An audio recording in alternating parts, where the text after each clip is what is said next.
Hello everyone, আজকে সুস্বাদু একটা রেসিপি নিয়ে এসেছি। রেসিপি হচ্ছে লাদি পাও।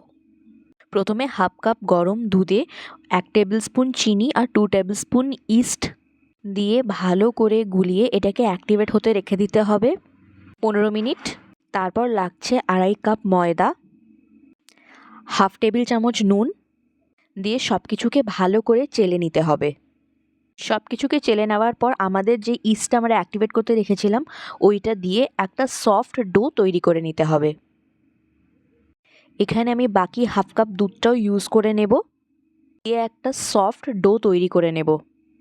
ডোটা প্রথমে আমাদের একটু স্টিকি হবে, সেটাকে আমি প্ল্যাটফর্মে একটু বাটার দিয়ে ভালো করে স্ট্রেচ করে সফট করে নিচ্ছি। ডোটাকে ঢেকে 1 ঘন্টা রেস্টে রাখতে হবে। 1 ঘন্টা পর যখন ডোটা প্রুফ হয়ে যাবে তখন ডোটাকে আরেকটু স্ট্রেচ করে এয়ারগুলোকে বার করে ডোটাকে গোল শেপে করে আমাদের ইকুয়াল পোর্শনে ডিভাইড করে নিতে হবে। এবার প্রতিটা পোর্শন থেকে ডো নিয়ে ওটাকে ভেতরের দিকে করে টাক করে নিতে হবে, ঠিক যেভাবে আমি এখানে করছি। জেনারেলি ডোয়ের যে ভিতরের পোর্শনটা ছিল সেটাকে আমাদেরকে বাইরের দিকে করে নিতে হবে, দিয়ে আরেকটু এটাকে রেস্টে রেখে দিতে হবে প্রায় আধা ঘন্টা মতন। আমাদের ডোগুলো সেকেন্ড টাইম প্রুফ হয়ে এলে উপরে একটু দুধ দিয়ে ব্রাশ করে এবার আমরা এটাকে বেকিংয়ের জন্য রেডি করছি।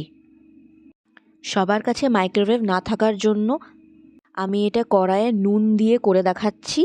ব্রেডগুলোকে প্লেস করে আমাদেরকে 20 মিনিট এটাকে বেক করে নিতে হবে।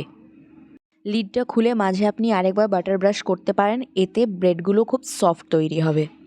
ব্রেড আমাদের তৈরি হয়ে গেছে। আমি নামিয়ে নিয়ে এটাতে আরেকবার বাটার ব্রাশ করে নেব, দিয়ে একটু ঠান্ডা করে সার্ভ করলেই রেডি আমাদের লাদি পাও। আশা করি আপনাদের ভিডিওটা ভালো লেগেছে।